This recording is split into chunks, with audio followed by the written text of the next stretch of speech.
Hi guys, so let's jump straight to it. So what is the film process and how does it work?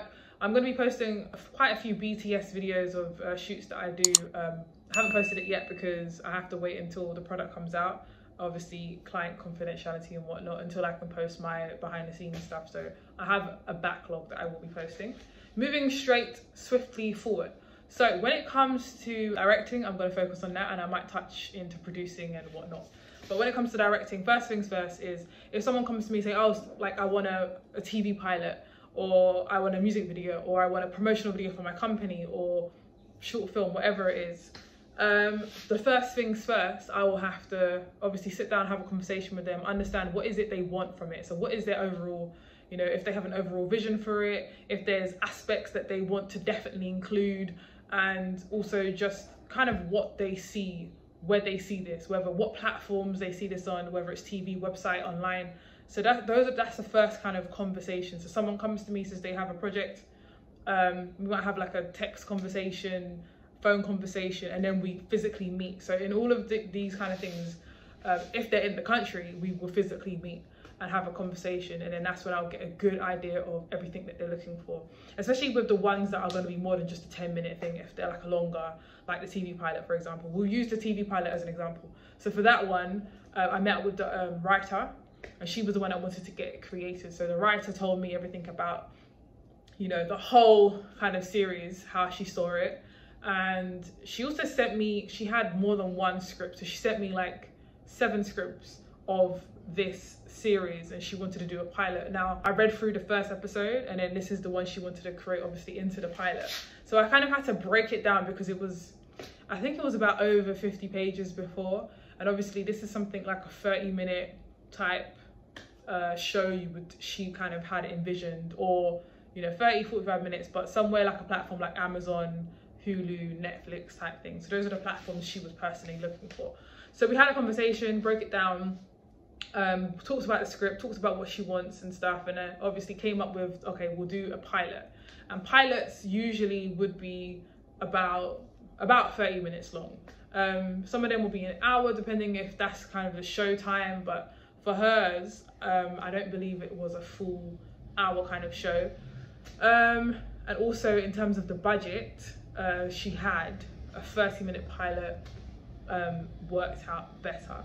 So yeah, so first and foremost, we figured that out. Once we figured that out, again, I already kind of spoke about it, but the budget, that's the next thing. So once we talk about, okay, so what do you want? What's the output? How do you want it to look? What's the kind of overall vision? Do you have an overall vision? Like, how much do you want me to kind of push in my ideas and thoughts and feelings? Because some people know exactly what they want, and some people just have ideas of what they want, and you kind of sculpt it together. So there's different types of, you know, different things I would expect to do for different people and clients. So for this writer in particular, she knew exactly what she wanted from the whole kind of series. She just didn't know how to put everything together.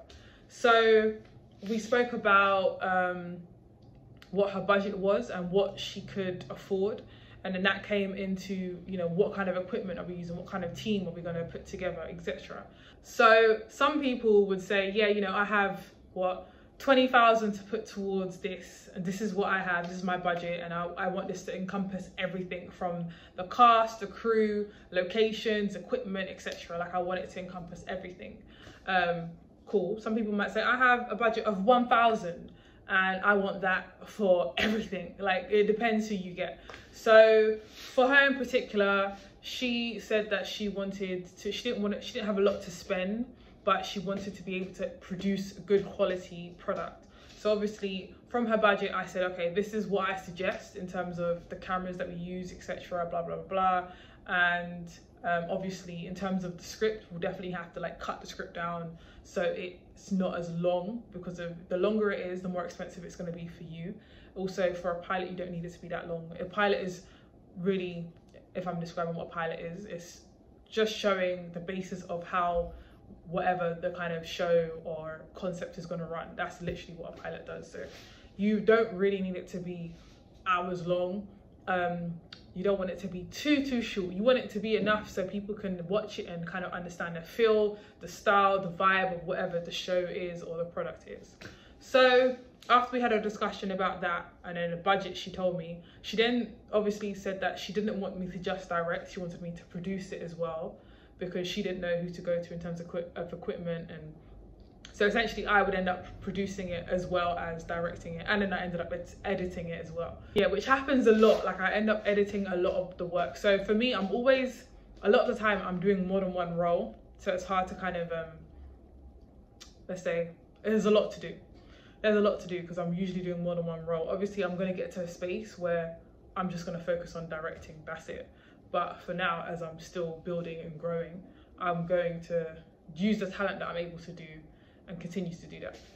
Yeah, so this is what she wanted. And so when it comes to producing is essentially getting everything together. So that title of producing meant that, okay, I'm getting the team together, I'm getting like location options together, I'm basically scouting and whatnot as well, depending on what she has. So she already had a location for one of the scenes, and she wanted to figure out locations for one or two of the other scenes. So it was a case of seeing what she kind of brought to the table as well. So she was acting as writer and producer, as well as me acting as producer, bringing on the camera crew, the team, etc. Yeah, but as a director, all I need to focus on is the vision of the product. Like when it comes to crews and stuff like that, usually some people like to work with the same, you know, DOPs. You see a lot of these directors wanting to work with the same DOPs. I feel like Tarantino, he loves to work with a particular DOP or editor for his films. Same way Spielberg has someone he works that edits his stuff for him a lot of the time. Like a lot of these directors like sticking with these people because you develop a relationship with these people. Like you're working with them on various projects, you develop this relationship, and you know you can trust them to be able to do it exactly how you want it to be done. So that is why you see a lot of these directors working again with their directors of photographies and the editors, etc.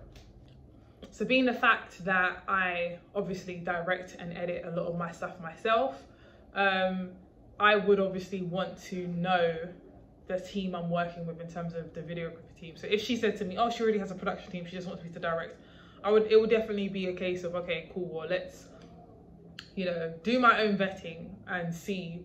But most of the times, if that's what you're getting paid for, then cool, you would go on and you would have to meet these new people and stuff and whatnot. But ideally, I would prefer to work with people that I already know and trust, because it's easier. It's just like when it comes to like shots and executing things, they know they get what you want. I have someone who's like that. His name is Rich. Shout out to Rich. I don't know if you watch any of these videos, but he shot my pilot Illegal Aliens, Rich Envisions. And like I met him when I was obviously living in LA, but he's just the loveliest person I've like met. And as soon as I told him what I wanted, it's like he knew exactly how to portray it, and just working with him was a joy, honestly, a joy. And you love to get people like that. Once that was sorted in terms of, okay, cool, we spoke about the vision, what she wanted overall, the platform she wanted it to be on. Then we spoke about budget, what her budget was, what exactly she wanted me to do, the roles and the heads, director, producer, editor, cool. Then we spoke about essentially the dates. So what dates we're working towards, what dates does she ideally want to do, or, you know, when does she envision to shoot this? So once we have the dates sorted out, then we have something we're working towards, and then figure out the rest. So with this, I was actually heavily involved in this quite a lot. So I went to her casting session where she picked out the actors that she wanted to be in this pilot. She wanted me to come down and, you know, get my opinion on a few things as well. So I was quite heavily involved in it, more so, yeah, on the, I guess, the producer side. But with directors, the directors would, a lot of the time they would meet cast in like rehearsals and read throughs and stuff like that, where you sit down and you read the script through, and then that's when director would meet the cast, and, you know, that's how they kind of build that kind of rapport with each other. Because you come on set, and if it's a new director for each movie or each product you're involved in as an actress, you know, you want to be able to feel comfortable as well. Directors want actors to feel comfortable. They want them to be in the element. They want them to not, you know, feel any way. So doing rehearsals beforehand or before you start shooting is really important. It's really important to get the chemistry between the characters as well, and just read them through. You don't have to do all acting. And literally just reading through will help. Just, you know, reading through the script helps create what the dynamics will be like. People get to meet each other, and then that, you know, gives that sense of comfortability. So she came, she wanted me to come to her casting sessions, which I did. And obviously I was at the first read through that they did as well for this project, and met everyone, etc. Some people that I saw in the casting, some that I didn't, because I had another meeting before them, I believe, so I wasn't there at the beginning. But point being, there's, you know, this is all part of the process, and it helps you to familiarize yourself with the project, the people, really get into it. As a director, you're able to really piece things together and help the vision come to pass of what this person wants, whether it be the creator, the writer, the producer, whoever it is that is hiring you to do this job. And obviously in your own work as well, if you have your own films that you've decided to like fund and whatnot, like I have my own short films and stuff that I wrote, some of them that I didn't, most of them that I did actually, yeah. But I know exactly how I want the vision to come to pass. So meeting the people, you know, casting is really, really important to the process of seeing how the overall vision comes to pass. Now, I think this is a good place to stop, otherwise it's just going to be a really long, unnecessarily long video. I don't like doing long videos. My mouth is getting dry, I need some water and whatnot. My lips are getting dry, you know what I'm saying? So yeah, but I hope this gave some insight. Again, we haven't even got, this is why these videos are long, because the process is just long. We haven't got to the nooks and cranny yet, but I'm just explaining to you from the beginning how it worked. How it works. I said it works. Okay guys, anyways, as you can see, I'm tired. I'm gonna go do my nails. I felt like I need a little bit of a pampering because I haven't done it in a while. You know them ones? I know ladies, you understand. You just feel like, you know what, I just want to do my hair and look cute, like even if I'm sitting at home. So anyways, I'll talk to you guys soon. Peace out, boy and girl scouts, and you'll be seeing me in another video soon. Okay, bye bye.